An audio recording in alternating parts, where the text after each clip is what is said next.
Alternative education point में आप सभी का स्वागत है।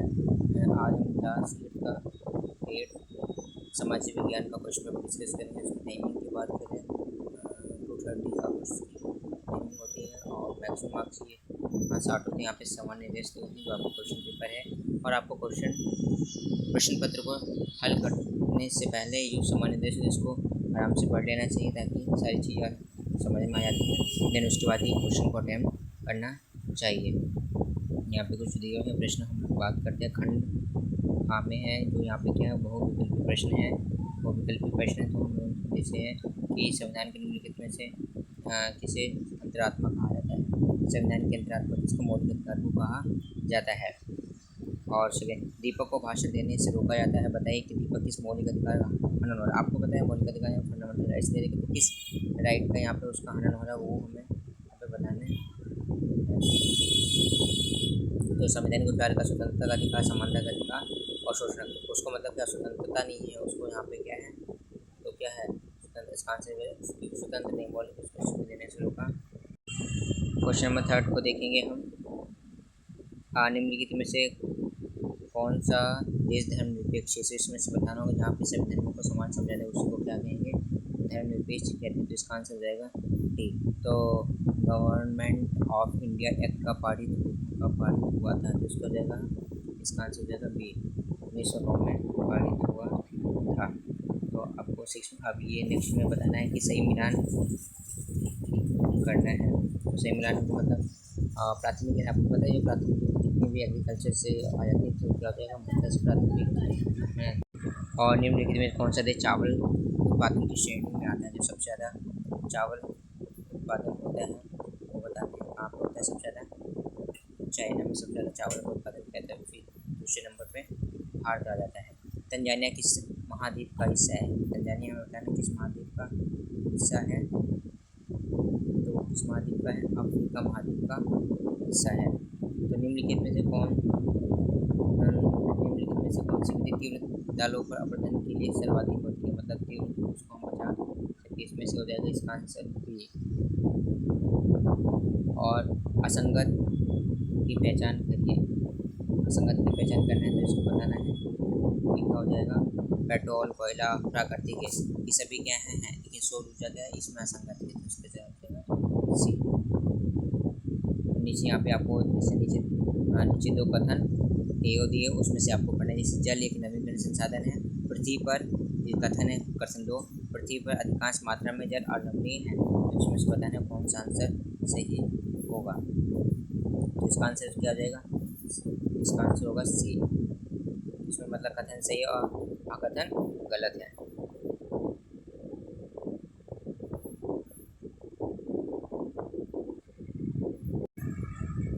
इसको पढ़ना है कि यहाँ पे भी कथन अभिकथन और कारक दिए हुए हैं। तो आपको बताना है कि जेम्स मिल ने भारतीय इतिहास को हिंदू मुस्लिम ईसाई 3 कालखंडों में बांटा था। तो सरकारी दस्तावेजों में हमें ये समझने में मदद मिलती है कि आम लोग क्या सोचते हैं। तो आपको जैसे ए बी सी में से जो आंसर है वो बताना है। तो इसका आंसर क्या है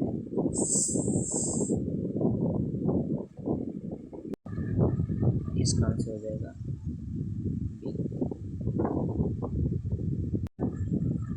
उचित विकल्प की सहायता से रिक्त स्थान जो होते हैं। पहले इंग्लिश फैक्ट्री स्थापित हुई थी कहाँ पे स्थापित हुई थी इसका आंसर हो जाएगा सी। कहाँ पर सी नदी के किनारे स्थापित हुई। ये कहाँ है कलकत्ता में है। और इसमें सबको पोर्तुगीज से जरूर 221 वर्ष बंगाल के नवाब बने थे। इसका आंसर हो जाएगा ए 1756 नवाब बने थे। चंपारण किस कृषि के विरुद्ध था। चंपारण जो आंदोलन था बेसिकली किस कृषि विरुद्ध थे किसके लिए जैसे नील आलू बेसिकली किसके लिए हुआ था ये नील के लिए हुआ था। गेहूँ चावल के लिए किसके नील खेती के लिए था।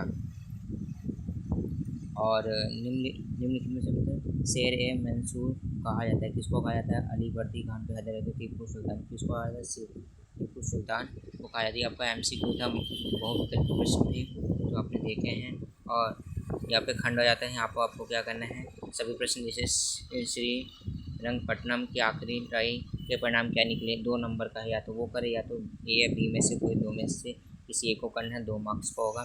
न्यायपालिका के किन्हीं दो कार्यों का उल्लेख करें। न्यायपालिका क्या होता है? आपको पता है न्यायपालिका सबको न्याय देने का होता है और समाज में शांति स्थापित करने का होता है और सरकार पर नियंत्रण रखता है, सरकार की जवाबदेही होता है, मतलब सरकार इसके बिना बने, तो ये न्यायपालिका क्या है ये बता सकते हैं। भारतीय संविधान की कोई दो विशेषताओं को उल्लेख करें। भारतीय संविधान की बात करते हैं। भारतीय संविधान लिखित संविधान है, दुनिया का सबसे बड़ा संविधान है, लिखित दस्तावेज है, इसको कह सकते हैं। यार वयस्क मताधिकार का महत्व क्या है? 18 साल के होने पर आप सभी मत डाल सकते हैं, वो सबको अधिकार दिए रहते हैं। तो अपने अपने मर्जी के अनुसार स्वतंत्र है, आप किसी भी राजनीतिक दल के और किसी भी पार्टी को, किसी व्यक्ति को अपने इच्छा के अनुसार वोट दे सकते हैं। वो आपके पास क्या है? एक संवैधानिक अधिकार दिया हुआ है। अपने देश में कहते हैं एक व्यक्ति एक वोट और एक उसका मूल्य होता है। सतत पोषण विकास की व्याख्या करना है। सतत पोषण विकास सस्टेनेबल डेवलपमेंट क्या होता है? जो हमें इस संसाधनों का इस प्रकार से उपयोग करना है कि आज की आवश्यकता भी पूरी हो जाए, जो आने वाली फ्यूचर जनरेशन है वो भी उसका क्या कर पाए? उपयोग कर पाए, उसी को बोलते हैं सतत पोषण विकास। कृषि के आप प्रश्न 6 में देख सकते हैं, कृषि के विकास के लिए उठाए दो उपाय। आप कृषि विकास के लिए आजकल बहुत सारे काम किए जा रहे हैं, वो हम लिख सकते हैं। आजकल देखो कृषि के लिए आजकल जितनी बड़ी रासायनिक यंत्रों की बात कर रहे हैं, आजकल तकनीकी में सुधार हुआ है, आज 6 बीज वगैरह आ रहे हैं, तो इन सब का क्या हुआ है? संयुक्त राज्य अमेरिका में किस प्रकार की कृषि की जाती है, तो हम बता सकते हैं इसमें भारतीय संसद है। यहाँ पे भारतीय संसद है, तो आपको पता है भारत देश में तो भारतीय संसद के बारे में, संसद के क्या कार्य होता है, संसद क्या काम करती है, वो सब आपको यहाँ विस्तार से लिख देना है। 7 क्वेश्चन में ए बी में से अगर आपको 2 में से कोई एक क्वेश्चन करना चाहिए, भारत में कानून किस प्रकार बनाया जाता है उदाहरण सहित में, किस तरीके से, जैसे संसद में कोई कानून है उसकी पूरी व्याख्या करनी है। और खा है जल संरक्षण हेतु कोई 5 उपाय। आपको पता है जल को हम कैसे बचा सकते हैं? कोई सारी, जब आवश्यकता ना हो, जैसे आप बच्चे टूथब्रश करते हैं तो टैप को बंद कर, जो नल को बंद कर देना चाहिए। और देन आप सब्जी धोने के लिए जो बचा हुआ पानी हम उसका हम पौधों में इस्तेमाल कर सकते हैं, और जो कपड़े हैं और उनका निकला हुआ पानी तो उनको हम शर्ट धोने, वाहनों में धोने में इस्तेमाल कर सकते हैं। और जो आवश्यकता ना हो जो उनको बंद कर देना चाहिए, इस प्रकार के। और वर्षा जल संग्रहण करके, और हमें आजकल हार्वेस्टिंग वगैरह आते हैं उनका इस्तेमाल करना चाहिए, ताकि पानी वगैरह है क्या वो सीधे धरती बरसात के माध्यम भंडारण करना चाहिए। और राजस्थान इलाकों में चले वो ये चीज़ हमें बड़ी संख्या में देखने को मिलती है, ये हम लिख सकते हैं। लेकिन 5 नंबर का है, 5 नंबर का, तो 5 उसी हिसाब से आपको वर्ड में लिखना है अच्छे से, ठीक है ना। और अधिक से अधिक क्वेश्चन यहाँ तो पॉइंट में लिखे ज़्यादा बढ़िया रहते हैं।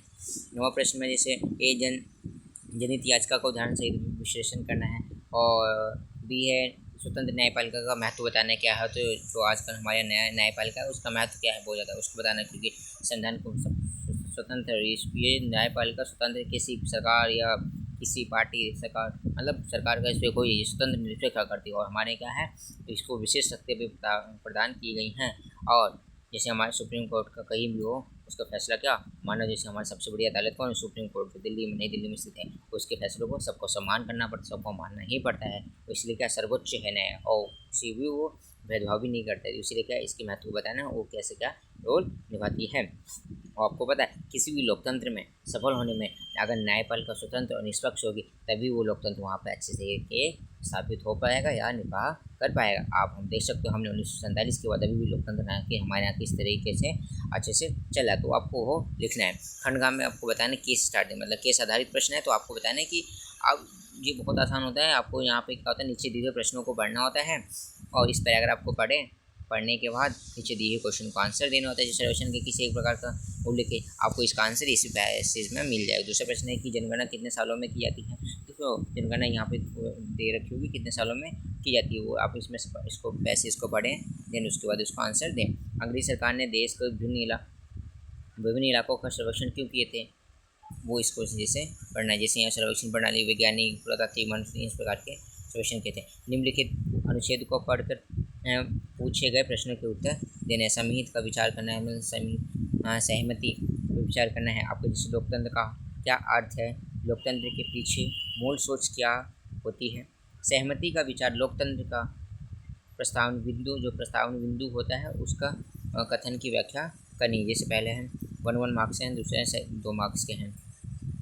और नीचे 12वें प्रश्न में भी आपको अनुच्छेद दे रखा है, अनुच्छेद को पढ़िए, देन उसको उत्तर देन। नवीकरण संसाधन किसे कहते हैं, आणविक संसाधन को उदाहरण, और जल एक नवीकरण। आपको 3 बुक हैं तो आपको मतलब एक इतिहास हो जाएगा, इतिहास, भूगोल और जो राजनीति है, जो जिसको नागरिक शास्त्र, इन तीनों में से एक एक पैसेज आता है जो आपके बुक से ही होते हैं, तो आपको होते हैं।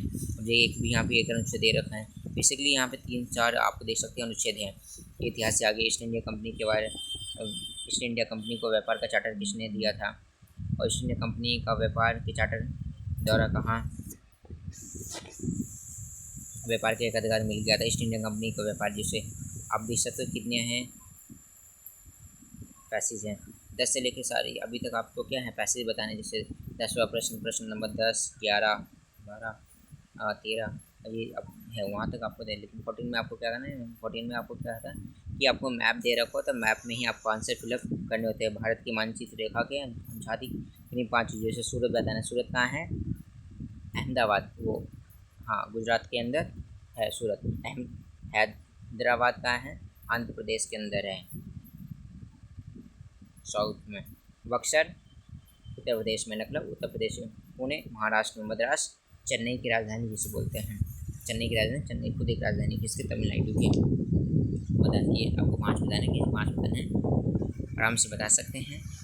और ये प्रश्न आपको नहीं करना होते दृष्टिवादी बस प्रश्नों के लिए। और यहाँ पे आप देख सकते हैं ये आपका दे रखा है मैप। अब इसी मैप में आपको क्या करना है, इसी मैप में जो आंसर दिए हैं उनको फिल करना है। बहुत ही इजी पेपर आता है, घबराने वाली कोई बात नहीं होती। बस आप टाइम से कंप्लीट करें और पेपर को बहुत ही ध्यान केयरफुली पढ़ें। और इतना आसान पेपर कहीं नहीं आता है जितना आप उसको समझते हैं। ठीक है, अगर आप हमारे चैनल पर नए हैं तो चैनल को सब्सक्राइब जरूर कर लें, ताकि आने वाली वीडियो आपको जल्द से जल्द मिलती रहेगी। और अपने दोस्तों के साथ इस वीडियो को ज़रूर साझा करें। धन्यवाद। हम जल्दी ही मिलेंगे एक नए वीडियो में आपके साथ।